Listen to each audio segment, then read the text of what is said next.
Right, Laura, let's take a look at your work. Okay, so I've got this up set of spreads, and set up as spreads. And if I go to view here, and this is how it came. It came like this: page display single, single. So there's your cover, and then so we're going through this single page at a time, right? So I am looking at this, and I'm thinking there's a production error. And let me describe what I'm talking about. If I go up here and I say view, and I go to page display, I go to page view, I can see that these aren't set up. I'm almost 100% positive these are not set up in the spreads that you intended. So the cover, of course, would stand alone on its own.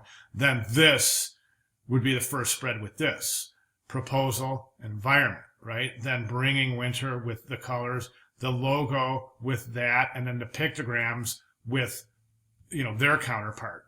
To me, it seems like this page needs to be spread with this page. Is that correct? That's what I'm guessing. It's hard to tell. But if you're not set up in spreads, it's when you're in InDesign, make sure that you click facing pages in your document setup window. Also, when you export to PDF in InDesign, make sure that the dialog box in Adobe Acrobat, it's in the General tab. Make sure you have spreads clicked. Otherwise, it's going to show single pages, and then when the viewer goes to click on two-page spreads, it's just going to group the cover with the next nearest spread. Okay, that's kind of an issue. So I think that's a production issue that I'm guessing that's how that's supposed to go. So okay, let's go back to the single-page spread, and I want to talk about some. Okay, cover. This would never fly because you're kind of messing with somebody else's brand. So you would never. I think that you talked about that with I think it was that Air Force logo. So you know what this is, what I'm referring to here. I would actually have liked to have seen. I like this. I think that you're missing a really huge opportunity to use images. I think that by using your graphics in the background pages, I think you're missing an opportunity to really show. And images. They say images are worth 1,000 words, and if it's a good image, it's worth 1,000 good words. If it's a lousy image, it's worth 1,000 lousy words. So I think some good placement of some well placed images here would really help the presentation. And color scheme. This is Papyrus typeface. It's different than this, but they're both decorative typefaces. That's why they don't mix well together. I would not use that typeface. Conversely, I would not use, let me see something.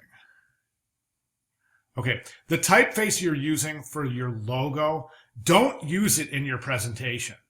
Okay, this is branding for your logo. I would keep the two very much separate.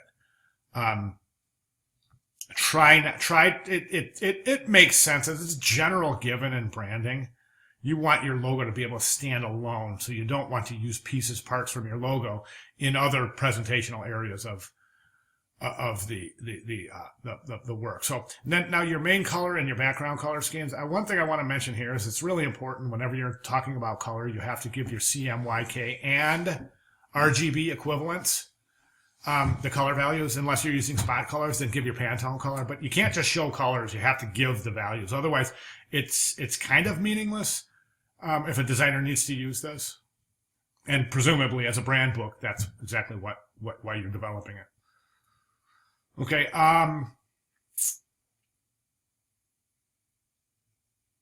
Other than that, I think your placement and everything else is looking really, really, actually very good. I want that coat right there. I would totally wear that. That's me all the way.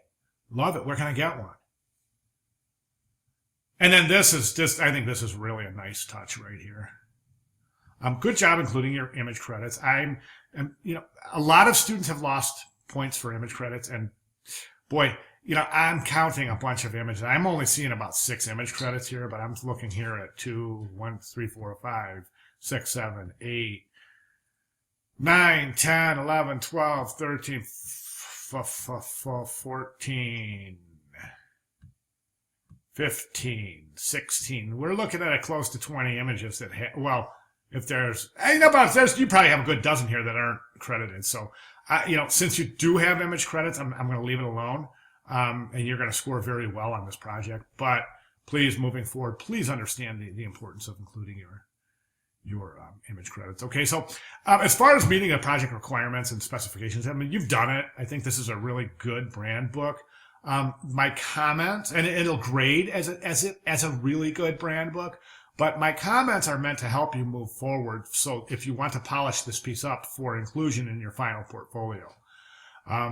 So if you have any questions or comments or anything needs to be clarified, feel free to let me know. And then also, I'm extending this offer to all students. Hang on to my contact information. If I can help you in the future here at RimCAD, please feel free to reach out. I'm a pretty accommodating guy. I'm not what you call a lazy teacher. I'm pretty active. So I certainly go above and beyond, I think, as far as providing students with good, sound, solid feedback. So I don't mind doing so moving forward. Okay. Great job and great class. Thank you very much.